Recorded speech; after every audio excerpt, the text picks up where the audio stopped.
Hello नमस्कार माझ्या सर्व लाडक्या ताई आणि दादांना श्री स्वामी समर्थ। तुम्हा सर्वांना आजचा दिवस खूप छान जावो ही स्वामींच्या चरणी प्रार्थना। तर आजचा वार होता रविवार आणि आज सुट्टी देखील होती, त्यामुळे आज म्हटलं जे आपण गणपती बाप्पांची नवीन मूर्ती आहे तर तिची आपण प्राणप्रतिष्ठा करावी, म्हणजेच तिची आपण स्थापना करावी आपल्या देवघरामध्ये। तर त्यासाठी आता मी पूजेला सामान लागणार आहे तर ते मी काढून घेतलं। जर तुम्ही व्हिडिओच्या माध्यमातून माझ्या चॅनलवरती नवीन आले असाल तर चॅनलला सबस्क्राईब करा आणि कमेंटमध्ये श्री स्वामी समर्थ लिहायला विसरू नका। तर आता पूजेला जे सामान लागणार आहे तर ते मी काढून घेतलं, म्हणजे जे आपल्याला पूजेमध्ये सामान लागतं तर आपण ते पहिल्यांदाच काढून ठेवलं, तर नंतर आपण जेव्हा पूजा करतो तर तेव्हा आपल्याला मग अडचण येत नाही। तर अशा प्रकारे हे जे पवित्र जल आहे तर हे देखील खूप छान आहे, म्हणजेच आपण जेव्हा पूजा करतो तर तेव्हा आपण हे एकदा दोनदा जरी स्प्रे केलं तर सर्व जे आजूबाजूचं वातावरण आहे तर ते खूप सुगंधित होतं आणि याचा वास देखील खूप छान आहे, म्हणजे यामध्ये केमिकल काही यूज केले नाही आहेत, त्यामुळे आपण हे आपल्या पूजेमध्ये यूज करू शकतो, जेणेकरून त्याचा हार्मफुल इफेक्ट आपल्यावर देखील होत नाही आणि आपल्या जे आपण जिथे स्प्रे केलं म्हणजेच तिथे देखील त्याचा काही हार्मफुल जो इफेक्ट आहे तर तो होत नाही। तर सर्वात पहिल्यांदा आपण कोणतीही सेवा करतो तर दिव्याच्या साक्षीने करतो। सर्वात पहिल्यांदा मी खाली जे माझ्याकडे गुलाबी कलरचा पीस आहे तर तो मी अंथरून घेतला, कारण आता जो गणपती बाप्पांना अभिषेक करायचा होता तो पुढेच करायचा होता, म्हणजे माझं जे देवघर आहे तर त्याच्या समोरच करायचा होता। तर सर्वात पहिल्यांदा मी जो दिवा आहे तर तो प्रज्वलित करून घेतला, म्हणजेच उजव्या साईडला जो माझ्याकडे छोटा चौरंग आहे तर तो मी ठेवला आणि त्यावरती जो दिवा आहे तर तो मी प्रज्वलित करून घेतला। त्यानंतर दिव्याची देखील पूजा करून घेतली। त्यानंतर जे सर्व देव आहेत तर त्यांना देखील मी फुले अर्पण केली, म्हणजेच तुम्ही जर माझे डेली व्लॉग बघत असाल तर तुम्हाला माहिती असेल तर सर्वात जास्त मी फुलांचा उपयोग पूजेमध्ये करतो आणि मला सर्वात जास्त जी फुलं आहेत तर ती घंटीची म्हणजे जास्वंदाची फुले मिळून जातात। आज गणपती बाप्पांना अभिषेक देखील घालायचा होता, त्यामुळे जी शेवंतीची फुलं आहेत तर ती देखील मी घेऊन आलो, म्हणजेच एखादा सण किंवा काही असा प्रोग्राम असला तर शेवंतीची फुले मिळून जातात। तर सर्वात पहिल्यांदा मग जी फुलं लागणार आहेत पूजेला तर ती सर्वात पहिल्यांदा मी घेऊन आलो, कारण नंतर आंघोळ झाली की सर्वात पहिलं काम म्हणजे फुलं आणायचं। तर सर्वात पहिल्यांदा मी फुलं आणून घेतो, त्यानंतरच मग जे काही कामं आहेत तर ते मी करून घेतो। तर आज सुट्टीचा दिवस होता, त्यामुळे मग सर्व जी कामं आहेत तर ती आरामशीर चालू होती।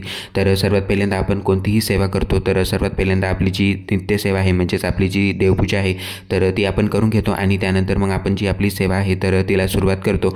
तर सर्वात पहिल्यांदा मी जे स्वामीचरित्र सारामृत आहे तर त्याचे 3 अध्याय वाचून घेतले, म्हणजेच आपल्याला जे वारानुसार जे 3 अध्याय येतात तर आजचा होता रविवार, म्हणजेच आज 10वा 11वा आणि 12वा हे 3 अध्याय वाचायचे होते, तर ते 3 अध्याय मी वाचून घेतले। त्यानंतर जी स्वामींची एक माळ जप आहे तर ती मी करून घेतली, त्यानंतर मग महाराजांची जी आरती आहे तर ती मी करून घेतली आणि त्यानंतर मग गणपती बाप्पांच्या अभिषेकसाठी आपल्याला जे सामान लागणार आहे तर ते सर्व मी तुम्हाला व्हिडिओच्या पहिल्यांदा दाखवलं, तर ते सर्व मी काढून ठेवलं होतं साईडलाच, जेणेकरून आता जशी माझी देवपूजा होईल तर नंतर मग मी पूजा करायला सुरुवात करेल।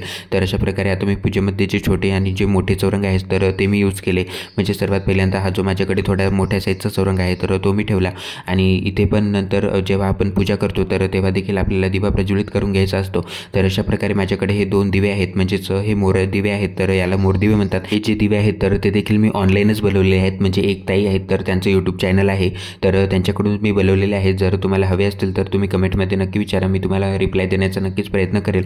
तर सर्वात पहिल्यांदा आपण दीप प्रज्वलित करून घेतले, त्यानंतर दीपपूजन करून घेतले, म्हणजेच आपण जे दिवे पूजेमध्ये यूज करतो तर त्यांना आपल्याला हळदी कुंकू वाहून घ्यायचं असतं। तर सर्वात पहिल्यांदा थोड्याशा अक्षता खाली ठेवायच्या असतात आणि त्यावरती आपण जे पूजेमध्ये दिवे यूज करतो तर ते ठेवायचं असतो।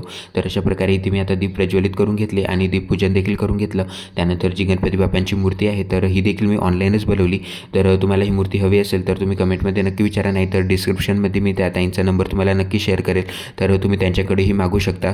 तर एकदम सुरेख म्हणजेच खूप छान, म्हणजेच कितीतरी दिवसांपासून मी मूर्ती बघत होतो पण मला जशी मूर्ती हवी होती तर तशी मिळत नव्हती, पण या ताईंकडे मला तशी मूर्ती मिळून गेली आणि लगेचच मग ती बनवून घेतली मी, कारण ही जी मूर्ती आहे गणपती बाप्पांची तर ही दिसायला देखील खूप छान आहे आणि जशी मला हवी होती तर तशी आहे। त्याचबरोबर मूर्तीवरील जे कोरीव काम आहे तर ते देखील खूप छान केलेलं आहे, त्यामुळे मग लगेचच मी ती मूर्ती बनवून घेतली आणि तुमच्यासोबत देखील शेअर केली, जेणेकरून जर तुम्हाला देखील मूर्ती घ्यायची असेल गणपती बाप्पांची तर तुम्ही त्यांच्याकडून नक्की बनवू शकता। तर एकदम ही जी मूर्ती आहे तर ही पंचधातूची मूर्ती आहे, म्हणजेच पूर्ण भरीव आहे, पोकळ नाही, दिसण्याला देखील खूप जड आहे, त्यामुळे या जी मूर्तीची कॉस्ट आहे तर ती थोडीशी हाय लेवलची आहे, तर तुम्ही बनवू शकता। तर अशा प्रकारे आता गणपती बाप्पांना पहिल्यांदा मी पाण्याने अभिषेक करून घेतला. त्यानंतर जे पंचामृत मी तयार केलं होतं, पंचामृत म्हणजे ज्यामध्ये आपण जे 5 द्रव्य आहेत तर ते मिक्स करत असतो, म्हणजेच तूप, दही, दूध आणि साखर आणि मध. तर हे जे 5 द्रव्य आहेत तर आपण ते मिक्स करून त्याला पंचामृत असे म्हणतात. तर माझ्याकडे हे म्हणजे उपलब्ध होते, त्यामुळे मग मी ते पूर्ण जे पंचामृत आहे तर ते पूर्ण मिक्स करून घेतलं. तुम्ही सेपरेट देखील अभिषेक करू शकता, पण मी सर्व जे मिक्स करूनच मी अभिषेक केलेला आहे. तर सर्वात पहिल्यांदा मी पाण्याने अभिषेक करून घेतला. त्यानंतर जे पंचामृत मी तयार केलं होतं तर त्याने देखील अभिषेक केला. त्यानंतर जे चंदनाचं पाणी देखील मी तयार केलं होतं, म्हणजेच आपण जेवढ्या प्रकारचे द्रव्यानं गणपती बाप्पांवर अभिषेक करू तर आपल्याला देखील तेवढं छान वाटतं. त्यामुळे मग मी गणपती बाप्पांवर जे चंदनचं पाणी आहे तर त्याने देखील अभिषेक केला.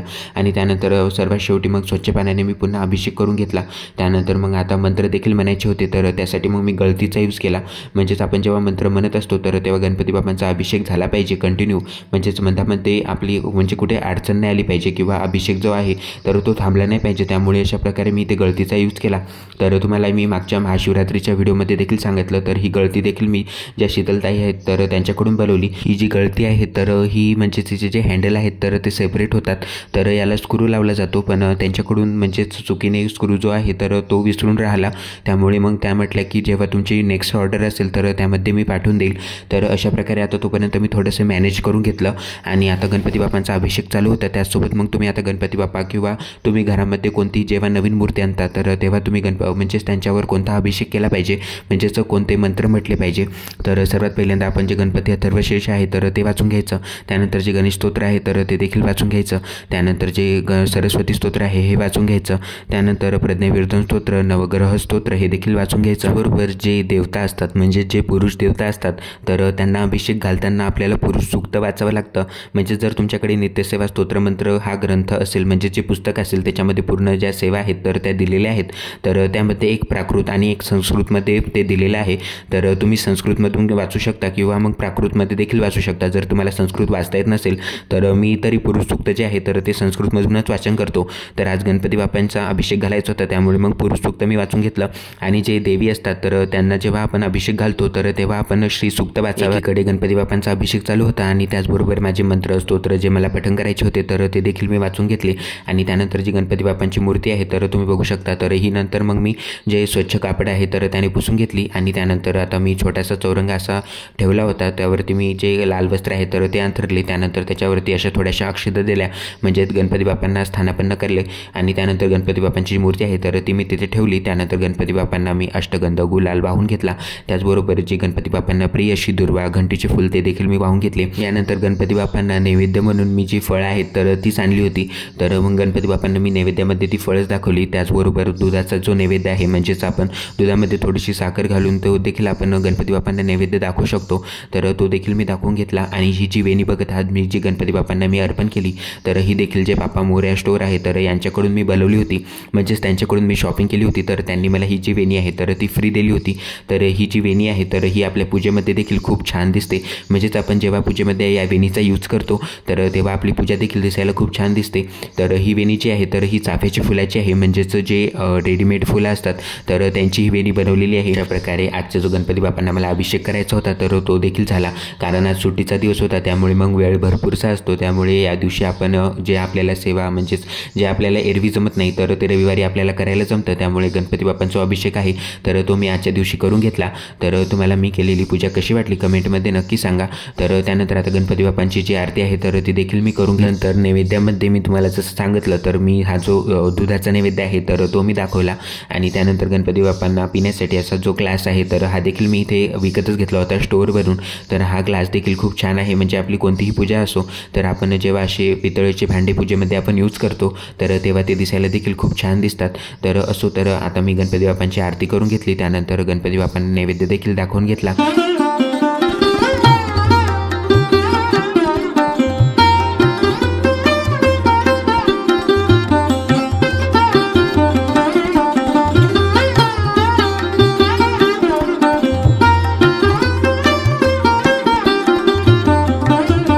गणपती गणपती बाप्पांच्या मूर्तीवर अभिषेक करायचा असेल आणि तुमच्याकडे जर नित्यसेवा स्तोत्र मंत्र हे पुस्तक नसेल तरी देखील तुम्ही ओम गण गण गणपती नमः या मंत्राचा जप करून देखील गणपती बाप्पांवर अभिषेक करू शकता। आजची सेवा आता माझी झालेली आहे, तर आता वाजले होते 10। आता यानंतर मग मी स्वयंपाक करेल आणि त्यानंतर मग गणपती बाप्पांना जो नैवेद्य आहे तर तो मी दाखवेल।